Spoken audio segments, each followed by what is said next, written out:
दोस्तों इस वीडियो में हम बात करेंगे बिहार शिक्षक भर्ती की जो परीक्षा हुई थी, 1 महीने से अधिक का समय हो चुका है, उसका रिजल्ट कब तक आ जाएगा और उससे पहले कट ऑफ क्या कुछ रह सकता है, क्योंकि अब तो आपको आपका एक्चुअल नंबर पता चल चुका होगा। ओएमआर सीट और सेकेंड प्रोविजनल आंसर की से अगर आपने मिला लिया होगा तो आपको ये तो पता चल गया होगा कि आपका कितना नंबर आ रहा है, यानी एक तरीके से रिजल्ट आपका आ चुका है। ठीक है, कहने को फॉर्मेलिटीज बाकी रह गई, रिजल्ट तो आपके हाथ में है, बट ये नहीं पता है कि आपका सिलेक्शन होगा या नहीं होगा, आयोग कितने नंबर वालों का चयन करेगा, यानी कट ऑफ क्या कुछ रह सकता है। डिटेल में बात करेंगे इस वीडियो में, आप वीडियो को शुरुआत से अंत तक देखिएगा। चैनल पे पहली बार आए हैं, ऐसे ही महत्वपूर्ण अपडेट के लिए चैनल को सब्सक्राइब करके बेल आइकन को ऑन करके रखिएगा। यहाँ पर लिखा है 40+ सबको मिलेगी नौकरी, पीआरटी कट ऑफ क्या कुछ रह सकता है, अदर स्टेट की जो फीमेल कैंडिडेट है उनको किस प्रकार से आरक्षण का लाभ मिलेगा और आगे की प्रक्रिया क्या है। जैसा कि एक लेटर वायरल हुआ था जिसमें यह कहा गया है कि पीआरटी को लेकर के 19, 20 और 21 3 डेट यहां पर लगाई गई है योगदान की प्रक्रिया के लिए। योगदान का मतलब है नियुक्ति पत्र वितरण। बहुत सारे लोग अभी कंफ्यूज हैं कि क्या डॉक्यूमेंट वेरिफिकेशन पहले होगा। जी नहीं, रिजल्ट आने के बाद एक तरफ आपका डॉक्यूमेंट वेरिफिकेशन होगा और उसी के साथ बायोमेट्रिक की प्रक्रिया के द्वारा आपको कॉलेज मतलब स्कूल आवंटन की प्रक्रिया ऑनलाइन तरीके से हो जाएगी और नियुक्ति पत्र मिल जाएगा, यानी आपको पता चल जाएगा कि किस स्कूल में आपको पढ़ाना है। ठीक है, तो ये प्रक्रिया बहुत ही तेजी से होगी। राज्य सरकार के द्वारा सभी जिला पदाधिकारियों को इस संबंध में दिशा निर्देश और नोटिस जारी किए गए हैं, आप अपनी स्क्रीन पर भी देख पा रहे होंगे। बहुत ही तेजी से काम चल रहा है, आप अपनी स्क्रीन पर कुछ लेटर्स देख पा रहे होंगे अलग अलग डिस्ट्रिक्ट का और एक कंप्लीट लेटर जो सभी पदाधिकारियों को भेजा गया है। पूरी तैयारियां कर ली गई हैं। 13 अक्टूबर को एक सुनवाई है सुप्रीम कोर्ट में, वहां से बीएड की स्थिति भी पूरी तरीके से क्लियर हो जाएगी। हालांकि 90% तक चीजें क्लियर हो चुकी हैं कि बीएड अभ्यर्थियों का रिजल्ट शायद ही जारी हो, वरना जारी होने के चांस कम है, क्योंकि बिहार सरकार के द्वारा जो एसएलपी दाखिल की गई थी उसको विड्रॉ कर लिया गया है। अब 13 तारीख को जो सुनवाई होनी है उस पर डिपेंड करेगा, और अगर 13 तारीख की सुनवाई में कुछ चीज़ें क्लियर हो जाती हैं तो 16 तारीख का निश्चित रूप से आपका रिजल्ट आ जाएगा। देखिए, कट ऑफ को लेकर के कई सारे कारक जो हैं वो कट ऑफ को प्रभावित करते हैं। पहले जो वीडियोस हमने बनाए थे या अन्य यूट्यूब चैनल पर आपने देखे होंगे, उनमें जो कट ऑफ बताया जा रहा था वो ये था कि बीएड के कैंडिडेट को जोड़ करके बताया जा रहा था। वो कट ऑफ अलग हो गया, तो उसका कोई मतलब नहीं रह गया है अभी तक की जो जानकारी है उसके हिसाब से, क्योंकि सुप्रीम कोर्ट के कई ऑर्डर जो हैं वो डीएलएड के कैंडिडेट के पक्ष में हैं।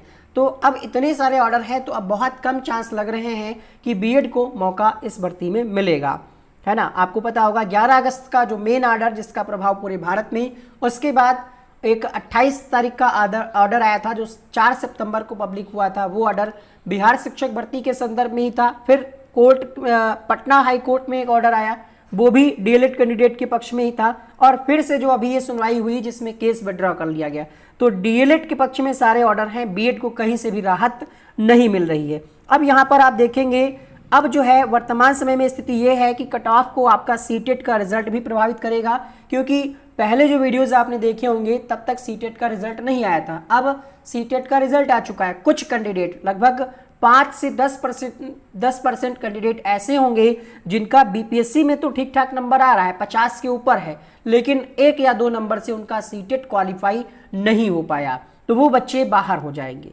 अपीयरिंग कैंडिडेट ने भी फॉर्म फिल किया था, चाहे वो डीएलएड अपीयरिंग हो या फिर सीटेट अपीयरिंग हो। तो सीटेट अगर बच्चों ने क्वालिफाई नहीं कर पाया है बीपीएससी के एग्जाम में, भले ही उनका 50+ अंक हो या 55-60 हो, बट अगर सीटेट आप पास नहीं है तो यहाँ पर सीटेट या बीटेट अगर आप पास नहीं है तो आपका यहाँ पर जो चयन है वो नहीं हो पाएगा। इसके अलावा डीएलएड का भी रिजल्ट आ चुका है। कुछ कैंडिडेट इसमें 2-4% ऐसे होंगे शायद, जहाँ तक मुझे जानकारी है, क्योंकि 100% तो रिजल्ट नहीं ही आया होगा कि सभी लोग पास हो गए होंगे, तो यहाँ से भी कुछ लोग छट जाएंगे। ठीक है, अब यहाँ पर चयन किसका होगा? जो डीएलएड भी जिनका फाइनल हो गया हो, पास हो गए हो, और जिनका सीटेट पेपर 1 भी पास हो और बीपीएससी की परीक्षा को भी उन्होंने क्वालिफाई कर लिया हो, वही तो इस नियुक्ति के लिए पात्र होंगे। और ऐसे में इनकी कुल संख्या लगभग 1 लाख के आसपास अनुमानतः लगाया जा रहा है कि इनकी संख्या 1 लाख होगी। ठीक है, 1 लाख के आसपास इनकी संख्या होगी टोटल, जो आपका बीपीएससी का एग्जाम भी क्वालिफाई होंगे। हम कट ऑफ की बात नहीं कर रहे हैं, क्योंकि यहाँ पर सबसे पहले आपको बीपीएससी का एग्जाम क्वालिफाइंग पास करना है, उसके लिए भी अंक निर्धारित किए गए हैं। तो 1 लाख लोग लगभग ऐसे होंगे मेल फीमेल मिला करके जिनका सीटेट पेपर 1 या बीटेट पेपर 1 क्वालिफाई होगा, डीएलएड भी वो पास होंगे और बीपीएससी का एग्जाम क्वालिफाई किए होंगे। तो लगभग 1 लाख लोग होंगे और यहाँ पर पदों की संख्या कितनी है? 80,000, 79,000 समथिंग है, हम 80,000 मान करके चलते हैं। तो कट ऑफ कहीं ना कहीं बहुत अधिक नहीं जाएगा। कारण है पेपर कठिन था। अब यहाँ पर हम बात करेंगे कि क्या क्या कारक हैं जो प्रभावित करते हैं। जैसा कि आपने देखा कि जब डीएलएड का रिजल्ट आया बिहार के खास लोगों में, यहाँ पर बिहार से ही प्रकाशित ये खबर है, तो वहाँ पर खुशी की लहर है, क्योंकि क्लियर हो गया था कि अब डीएलएड को ही यहाँ पर मौका मिलेगा। इसके अलावा सिर्फ 29,000 बच्चे सफल हुए हैं इस वाले सीटेट में। अगर हम यही अनुमान लगा लें पिछले 3 सालों का, तो लगभग 90,000 के आसपास बच्चे सफल हुए होंगे। इसमें बीएड वाले भी होंगे और डीएलएड वाले भी होंगे।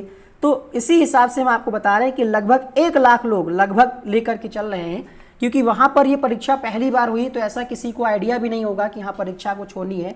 तो हम ये मान करके चल रहे हैं कि लगभग 1 लाख लोग ऐसे होंगे जिनका डीएलएड, सीटेट पेपर 1 और बीपीएससी पीआरटी का एग्जाम क्वालिफाई होगा। अब यहाँ पर हमने एक कम्युनिटी पोल कराया था, जिसके आधार पर हम आपको बताने वाले हैं कि कट ऑफ क्या कुछ रह सकता है। ओएमआर सीट से आपने मिला लिया, इसका मतलब है वही आपका रिजल्ट आएगा। 1 या 2 नंबर इधर उधर हो सकता है, क्योंकि आयोग के द्वारा अभी फाइनल आंसर की जारी नहीं की गई है। 1 या 2 नंबर में हो सकता है वो अपना आंसर बदलें, जिनके साक्ष्य उन्हें मिले होंगे। 44% लोग, ये वोट जो किया है 20,000 से अधिक लोगों ने किया है।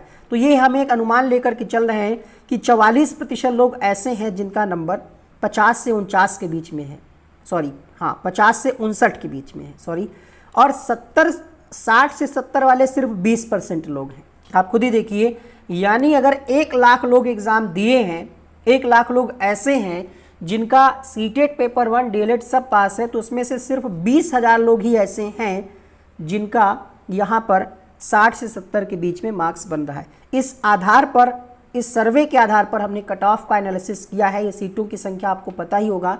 तो अगर आप अदर स्टेट से हैं और अदर स्टेट के जो कैंडिडेट हैं वो सामान्य कैटेगरी में काउंट किए जाएंगे, ठीक है। तो अदर स्टेट की महिला अभ्यर्थी हैं, उनका नंबर अगर 53+ है, ठीक है, ये मैक्सिमम बता रहे हैं, ठीक है। यहाँ पर कट ऑफ इससे ज़्यादा नहीं जाएगी, हम ये मान करके चल रहे हैं, ठीक है। इससे ज़्यादा जाने के चांस नहीं है। यानी अगर आपके नंबर 53 हैं या इससे ऊपर हैं, ठीक है, तो आपका यहाँ पर चयन सुनिश्चित है। 100% मान करके आप चलिए। अपना स्कोर आप कमेंट बॉक्स में ज़रूर लिखिएगा। और मेल कैंडिडेट में यहाँ पर 2 से 3 नंबर का अंतर देखने को मिल सकता है। तो मेल कैंडिडेट का अगर नंबर यहाँ पर 55+ बन रहा है, अदर स्टेट से हैं आप, तो यहाँ पर आपका चयन सुनिश्चित है। बिहार के कैंडिडेट के लिए भी, जनरल कैंडिडेट के लिए यही स्थिति लागू रहेगी, क्योंकि बिहार के लोगों का जो आरक्षण का लाभ है वो मिलेगा। तो अगर आप यहाँ पर देखिए, यहाँ पर बिहार के कैंडिडेट को यहाँ पर लाभ मिलेगा कैटेगरी वाइज। आप अपनी स्क्रीन पर कट ऑफ देख पा रहे होंगे। अगर आप यहाँ पर बीसी सेकंड में आते हैं तो 51 या उससे अधिक नंबर हैं तो आपका सिलेक्शन सुनिश्चित है। बीसी फर्स्ट में 46+ मार्क्स, एससी में 42+ और एसटी में 40+, और ईडब्ल्यूएस कैटेगरी से अगर आप हैं 47 से अधिक आपका नंबर है तो आपका चयन सुनिश्चित है। और पीएच और एक्स सर्विसमैन वाले जो हैं, ये सिर्फ एग्ज़ाम को क्वालिफाई कर लेते हैं अगर, तो इनका सिलेक्शन हो जाएगा। इसी तरीके से आप फीमेल में देख सकते हैं, महिला अभ्यर्थियों का नंबर यहाँ पर कैटेगरी वाइज आप अपनी स्क्रीन पर देख सकते हैं। आपका क्या कुछ इसका स्कोर है कमेंट बॉक्स में ज़रूर लिखिएगा। इसके अलावा सैलरी को लेकर के और आगे की प्रक्रिया को लेकर के जो लेटर जारी हुआ था वो वीडियो यहाँ पर बन करके आ रहे होंगे, क्लिक करके देख सकते हैं। उम्मीद करते हैं आपको समझ में आ गया होगा कि अब कट ऑफ का क्या कुछ प्रभाव पड़ेगा। और हो सकता है अभी जब रिजल्ट जारी होगा तो पता चल जाएगा आपको, हो सकता है क्वालिफाइंग मार्क्स में कुछ कम किया जाए सीटों को भरने के लिए। मिलते हैं नेक्स्ट वीडियो में नई अपडेट के साथ। आपको आपके रिजल्ट के लिए बहुत बहुत शुभकामनाएं। All the best.